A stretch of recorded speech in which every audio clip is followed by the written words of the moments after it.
Dikgang tsa nako ya bongwe di gasa ka tlhamala go tswa toropokgolo Gaborone nna ke Joe Mothibi a re simolola ka go leba ditlhogo. Tautona wa pele wa Namibia Dr. Dikgang a kaiwa e ne le moeteledipele wa Motia.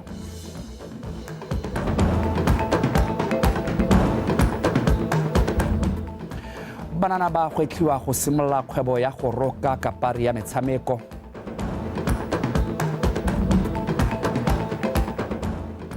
Fatima modirela bangwe wa Propeller Swimming Club a itlhomile kwa pele mo dikgaisanong tse di tsweletseng tsa National Swimming Championship a lengwa serota ke Numada Mahiro wa Gaborone Aquatics Clubs. Motsana wetso nkamogele ga mmogo le Tshepiso Sekolo yo tla ranolang ka puo ya diatla. Tautona Dr. Mokgweetsi Masisi a re o gakologelwa tautona wa pele wa Namibia Dr. Dikgang e le moeteledipele wa Motia yo a neng a nonofile mo maitlamong a go tsamaisa puso ya batho ka batho. Tautona Masisi o buile se fa le kudisa setšhaba sa mo parlamenteng ka loeto le a tla le tsayang go ya Namibia go tsena modiro wa segopotso sa botshelo jwa ga tautona wa pele wa Namibia le phitlho ya gagwe. O tshedile onkabetse ka pego. Parlamente e ne ya tsaya motsotso wa tidimalo le tshisibalo go gopola botshelo jwa tautona wa pele wa Namibia Dr. Dikgang yo nang le dibeke di heta pedi a thokahetse.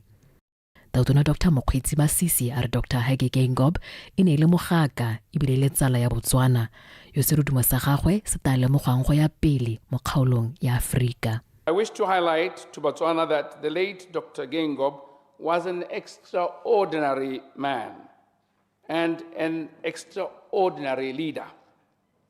A man who lived and fought the injustices of his time to liberate a nation. It is therefore befitting to say his life was a journey of servitude which took him in quest of liberation of his country and its people to Francistown in Botswana. It is much later in his life that he would, with a lot of nostalgia, Mr. Speaker, relate these experiences to me as we developed what came to be a very close personal relationship. I looked up to him, both as an elder statesman and a brother. The world has indeed lost a champion of democracy and a fighter of note whose contributions to building and nurturing peace, freedom, and stability in Africa and beyond is well documented and will forever be an enduring footprint in our history. Puso le yone e tla tshwara modiro wa segopotso sa botshelo jwa tautona wa pele wa Namibia kgwedi e tang. I will attend the memorial service of the late President Dr. Dikgang, which will be held on Saturday, 24th of February, 2024. I will also attend the state funeral of President Dikgang on Sunday, the 25th February in Windhoek, Namibia. Following the aforementioned events, the government will hold a memorial service post the funeral in tribute to the late President Dr. Dikgang at the Gaborone International Conference Center. Mohumagadi wa ga tautona Meneo Masisi matona a puso le mapalamente mangwe a soletse go pata tautona Masisi go ya go tsena phitho kwa Namibia. O tshidile onkabetse Botswana Television Gaborone. Tautona Dr. Mokgweetsi Masisi o letsa rotse molaetsa wa go gomotsa lefatshe la Namibia. Se se tla jaana morago ga go tlhokafala ga tautona wa lefatshe leo Dr. Dikgang yo o tlhokafetseng kgwedi eno e le malatsi a mane. Puso e supile fa lesola ga tautona Dikgang e le tatlhegelo e kgolo mo lefatshe la Botswana jaaka mafatshe mabedi a tsalanye thata e bila dirisana mo mehameng e farologaneng. Tautona Masisi o solofetse go ya go tsena merapelo ka matlhatso e tla latelwang ke phitlho ka tsatsi la tshipi kwa Windhoek, Namibia. Tirisanyo tsa Botswana le Namibia di tla tswela di nonogile jaaka di nonogile. Lo a gakologela gore maloba re ne re ile go ribolola botautona ba ne ba ile go ribolola go tsamaya ka omang mo mahatsheng o mabedi. Ke selo se se tona mme re eletsa gore tse dingwe tse dintle ditle jaaka re itse rona le thulaganyo ya gore go irwe tsela ya terena e tsamaya gare ga mahatshe o mabedi. Ke ditoro tse ne President Dikgang le tsone ke ditoro tse re tla di tshegetsang re lehatshe la Botswana gore tseo tse na di lora ka mahatshe o mabedi di diragale. Ke ne le tsala e gaugi thata le tautona wa rona Masisi e ne ile tsala tse go tlogote they were bosom friends ka sekgowa bongwe le bongwe ne ba tsamaya mmogo teng ne ka seke ba bue ko ba iseke ba nne mmogo ba bo ba re leleke re be re ipotse re le bodiredi gore ya nra go itse yang gore batsadi ba rona ba ne ba bua eng mme seo ne se supa gore ba ne ba tsalane thata ne ba gakololana yaanong ke ka akanyegela gore Tautona Masisi o utlwalega jang ka gore mogolowe yo ne ile gore nako le nako ba buisana ba gakololana o tsamaile tota motho o latlhegetseng thata mo Botswana ke Tautona rona re tla go ema Tautona nokeng banana ba go etlhilwe go tsena mo kgwebong ya go roka kapari ya metshameko mo gae e le tsela ya go godisa itsholelo ya lefatshe leno le go tlhama mebereko kopo e dirilwe ke tona wa lephata la banana bong metshameko le ngwao re tumisa re kgare ya fa ile go lekola lehelo la ditirelo tsa morafe kwa motseng wa Manwetala Mamoisisi ska wa bega lehelo la morafi ke lantlha la mofuta o mo kgaolong le itebagantse le banana bana le bogole le bomme mo magaeng le agilwe ka tshwaragano magareng ga lephata le kalana la botsogo mono gae mokgatlho wa Robert and Sarah Rothschild le morafi mo nakong eno lehelo le na le baithuti ba le 17 mo go tsa kapei le go roka le go konetelela maitlamo a lephata a go godisa mohama wa bodiragatsi le dingwao tse di farologaneng batla re ntshe incentives gore ba batle beng ba apesa ditlhopha tsa rona a ke setlhopha sa volleyball a ke sa netball a ke sa football e le a local apparel re tshwanetse re bone gore le phata re ba thusa ka tsela e ntseng jang go ba rotloetsa gore ba kgone gore ba hire bana ba bangwe gape ba oketse bodiredi jwa bone mme ebile gape production e oketsege ba kgone gore ba supply lehatshe la Botswana lotlhe lehelo le neelang dithuto ka go farologana le na le motlo wa dibuka go fa banana dikitso tse di tla ba thusang go dira dilwana tsa boleng jo bo kwa godimo re tla ka ha re dirisa library we research ha re sana research re tla ka kwano re tle go dira tiro e sentseng gore e dirwe ka moso e be re na le bo mantswitswidi ba ba tswang mo Maunatlala e le baruki bo mantswitswidi ba kapei ba tswa mo Maunatlala bo mantswitswidi ba go penta le botaki ba tswa mo Maunatlala golo mo le hatshe lengwe le lengwe le ipela ka talente ya batho ba ga lone mo go tse dingwe banni ba sologetse fa kgalo ya bone e tla agelwa lebala la metshameko go atolosa metshameko mo gae wa go leka bojothe jwa ka bokgona go bona gore a kere ga ke host minister go bona gore financial ye yone e simologanye ya April wa go sukunyetsa a dira sengwe le sengwe a khuba me ga go thokagala go go Tautona gore le bolelale le bonye stadium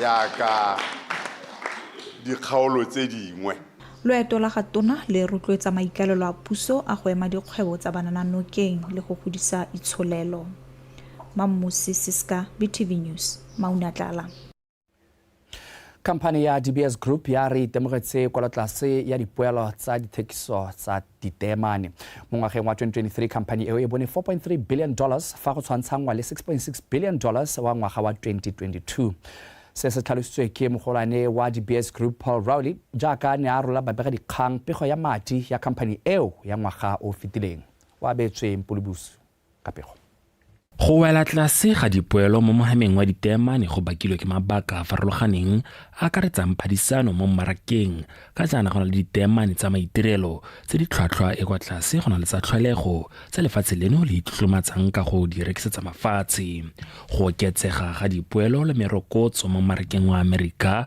le gone go amile bobe thekiso ya ditemane mo lefatsheng leo. Over the period of time since going back into 2022 in the last quarter we saw polish prices falling. And month on month, it was about 19 months of gradual decrease, and that put a lot of pressure on the industry. Hence the flexibility I mentioned earlier that we did throughout the last year or so, including the end of 2022 for that matter. And that has actually created a stabilization towards the end of the year, as I said.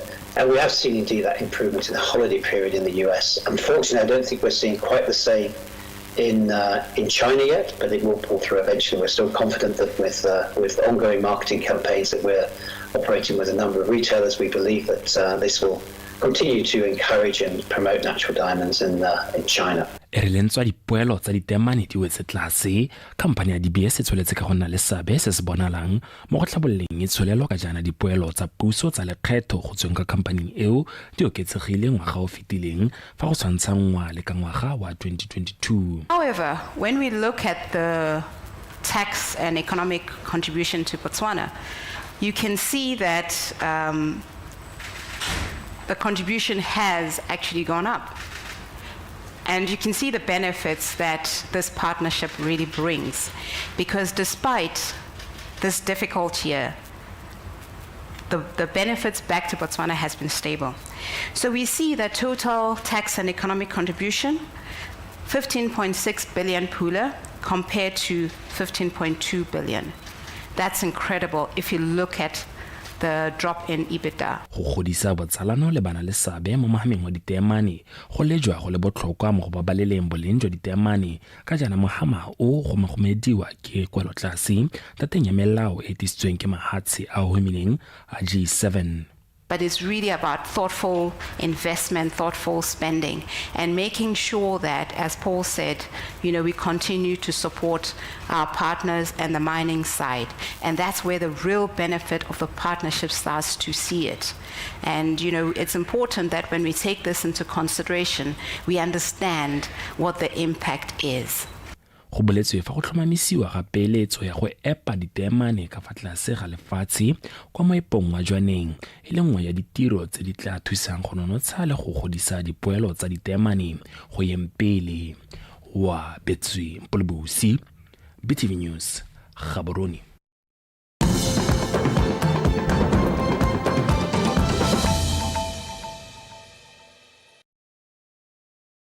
Mo palamente wa Kanye South, Dr. Dikgang Kwape a na le mohumagedi wa gagwe Mme Sylvia Kwape ba ne ba diragatsa ditsholegetso tse ba neng ba di beile pele baithuti ba lekwalo la bosupa ba kgaolo ya gagwe ba ngwaga wa 2023 tsa gore ba tla kgola mo le mongwe wa bone yo tla fenya ditlhatlhobo tsa bone tsa makgaolakgang tsa lekwalo la bosupa ka maduo a A ka lekgolo la dipula. Fa kgothatsa baithuti ba ba 227 Dr. Kwape ona boa gape a ba itshepisa fa tla tswelisa maiteko a gagwe go ya pele. Ke sogofetse Makwinja ka pego. Dr. Kwape wa betse baithuti ba madi a kanang ka 24,700 go akaretsa le barutabana ba ba dirileng go gaisa ba bangwe ba baithuti ba le babedi ba bone ba neng ba ikamogela ka kgolo ya sekete sa dipula mongwe le mongwe wa bone go tswelela ba dira tiroente e ba e dirang ya go rotloetsa bana go dira sente mo tirong ya bone ya sekolo. Mme ke batla gore ha ke lo lemoga jaana lo gakologelwa ba sengwe se se botlhokwa ka gore lo wela mo nngweng ya dintlha tse tharo tse nna re a di nthutileng. O nthutile gore botlhale, khumo le maemo di ywa ke Modimo. Modimo a di go hadiotse wa ba go leka monei wa botlhale jo o ka botsang ha ka lemoga gore setho sa gago mo batsading ba gago le mo bathong ba bangwe sa short maemo a monei wa one yo e leng mohiri a tlhotlheleditswe ke Modimo a kere o kgona go atsa le khumo hela jalo. Mo go lona lephata la thuto wa kgaolo ya borwa re Acro News Maseko o galeleditse tiro e dirilweng ke ba lelapa Lora Kwape a tlhalosa fa se kgothatsa bana ba le bantsi o intsha go morago e bile go godisa maduo a bone fela thata. Maduo a dirwa ke dilo tse dintsi mme re itlhetse go le gongwe a dirilwe ke gore motlotlegi mo palamente wa rona Dr. Dikgang Kwape e rile a ntse a tsamaya le dikweletsi tsa gagwe tse a nna le rotloetsa le rare ngwana mongwe le mongwe o tla tsang mo kgaolong ya me ke sena gore ba kae ke a go moha 100 pula. Motlotlegi bana ba go ba irile diabo ba go tshwantshitse. Mo palamente Kwape go na gape a etela madirelo a monana yo iteka mo motseng wa Kanye re Mokganedi Kilisitse yo butseng dikgwebo di le mmalwa mme bile a kgonne go thapa babereki ba le 12 go gotatsa banana ba bangwe go ikemela ka dinao mo botshelong. Business ya diaparo ka tsa di second hand a rekisa di second hand Re na le business ya car wash ka hale. Re wa re na le ya dijo.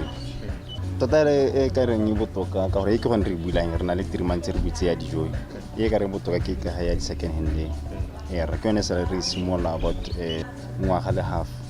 Se ke se ile tsang ka gore banana ba bangwe ba ka ithuta mo go wena ga se tiro tse hela tse leng go dikairwa ke banana tiro di dintsi tse dingwe tse leng gore ba bangwe ba ka dikairwa mme wena o rotloetse se ka re ka gore wena e ka re go a teng go lebala go rotloetsa bangwe gore ba dire mme ne ke batla go tla senamana ke go leboga o le monana o dira o tsela o le bokao mo bananeng ba bangwe. Batsadi ba rotloeditswe go emela bana ba bone ka dinao go ba ruta magokanyana a botshelo ga mmogo le go ba rotloetsa go tsaya thuto ya bone ka tlhoafalo go ipetela isago e itumedisang.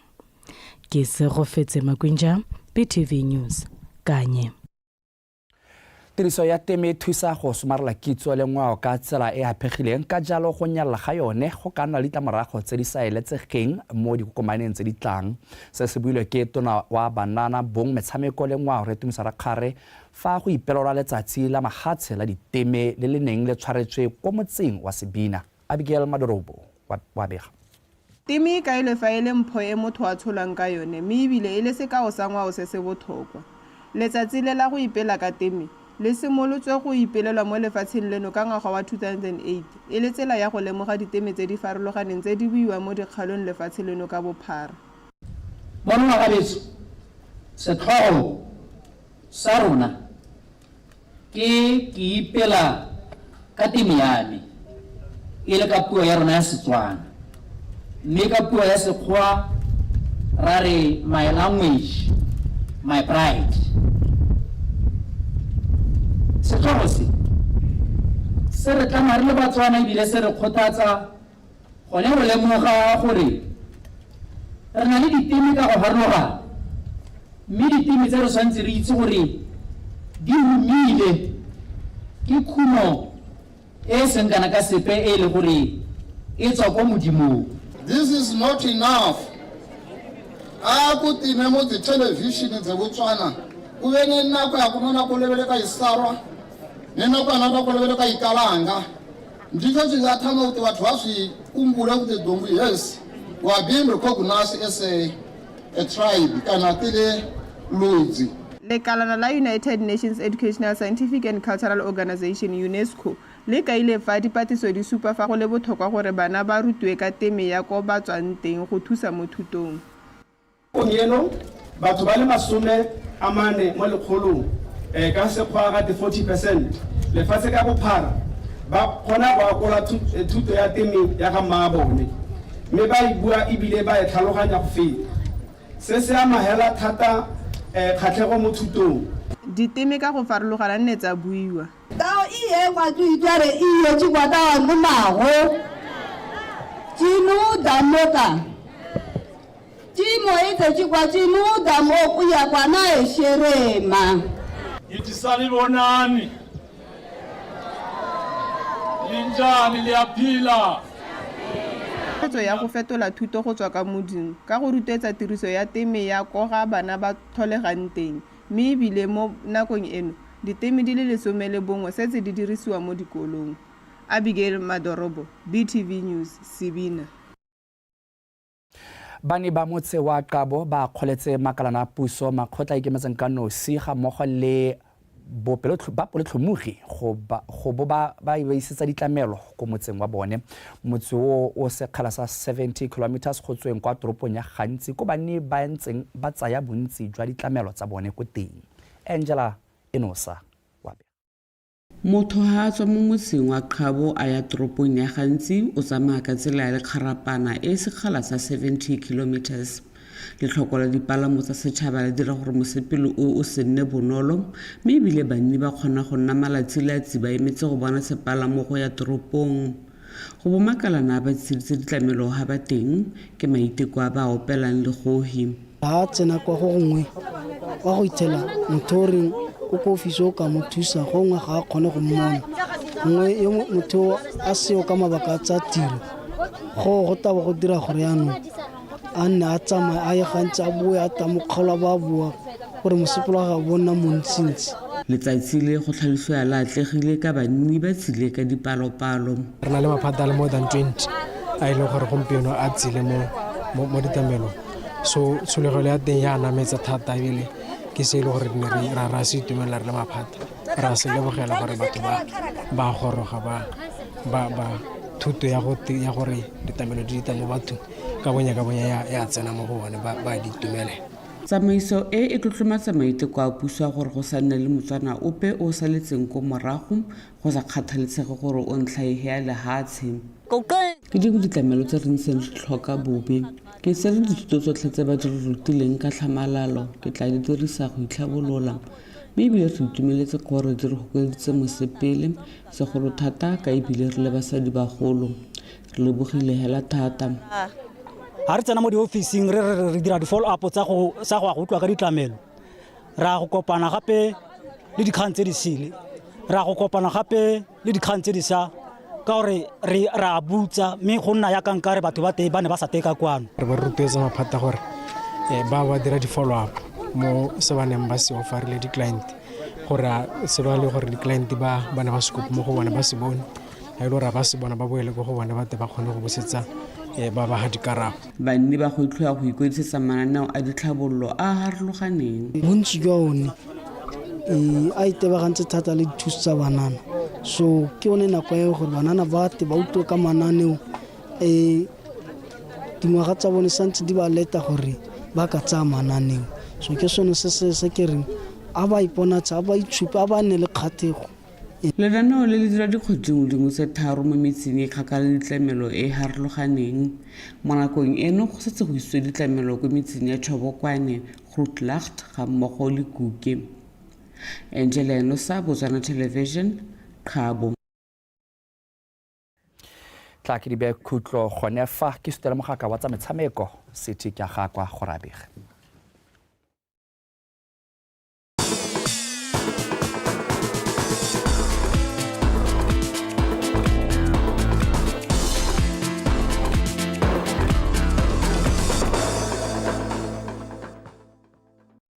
Tla ke go leboge Joy mo TV ka pego eo e duleng diatla ya dikgang tsa gago tsa motshegareng ono. Nna ke bidogela go te City ke aga kwa amogela tsa metshameko mme tsone tsa re motshameko o neng o solofetse tshokologeng ene kwa Teke magareng ga setlhopha sa setšhaba sa bomme sa kgwele ya dinao the Mess le sa Belarus ga o sa tlhole o tla tshamekiwa ntateng ya go tlhoka go tsoga sentle ga batshameki ba lefatshe la Belarus. Mokatisi basimane botlhe Alex Malete o tlhalositse fa amogetse pego eo ka mogokaganyi wa metshameko kana FIFA agent gone ko lefatsheng leo. We have just been informed through the match agents that our opponents, their players have, they are not okay, they are sick, they have an infection, I guess, or it has something to do with the food at the hotel. We are not playing as we had anticipated, and of course, we wanted to measure how far we've prepared, the progress of the girls in terms of things that we wanted to apply in the game. But it also gives us an opportunity to work on other things. So from here, we are training today. We are not just going to stay and say the game is cancelled, there's nothing to do. There's always something to work on, and it also gives us an opportunity to have another close contact with the players and work in details. We had an option to play a friendly game tomorrow, but we have a fixed game on Sunday and Tuesday. And the principles of training in terms of the fatigue, in terms of conditioning, they don't allow us to play Saturday and Sunday. If we do that, we will not be able to play well on Sunday. And we also risk having our players getting injured because of the fatigue load. So we'll wait and we'll prepare for Sunday, and then we'll prepare for Russia on Tuesday. And we still expect to learn so much from the two games that we are going to play. Tla be re lebeletse gore setlhopha seo sa the Mess sa go dira ka tsela e ntseng jang ka go lefatsheng leo, mme ha re boela mono gae mo khaisanong e tsweletseng ya National Swimming Championship tema modela bangwe wa Propeller Swimming Club o fentse lebelo la 200 meter freestyle mo nakong ya 2 minutes 18 seconds fa Namuda Mahiro wa Gaborone Aquatics Club a wetse mo go abobedi ebile a dirile nako ya gagwe e gaisitseng ya 2 minutes 19 seconds. Maemo a boraro a wetse kwa go Preston Couple yo ene a feditseng mo go ene maemo ao a boraro.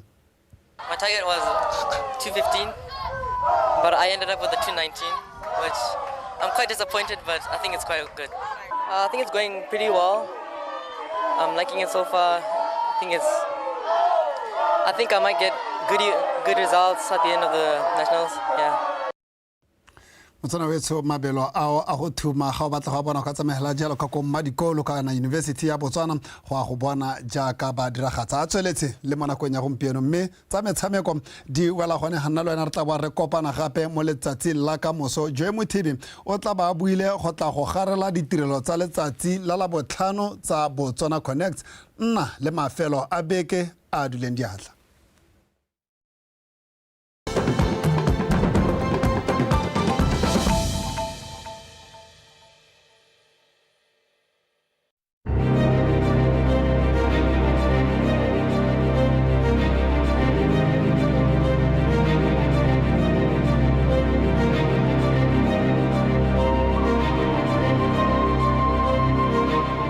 Project ya the Panama Tango Silos project.